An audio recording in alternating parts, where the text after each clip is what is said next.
we rebuilt the transmission on this vehicle, and after we got done with it, the customer obviously, well, in this case, the vehicle isn't used a whole lot because it is a classic car.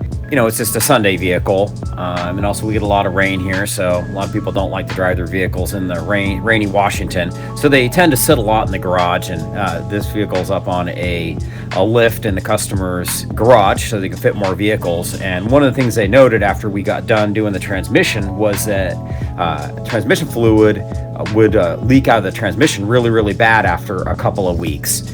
And basically what's going on is the torque converter is draining back into the transmission case so much fluid that it's running out of the transmission dipstick tube.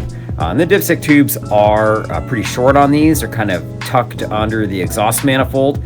So just to make things easier, one of the things that we did is increase the length of by soldering on a new pipe onto the existing pipe, and then extending the length of the dipstick itself by cutting and welding in another piece of metal and measuring it out.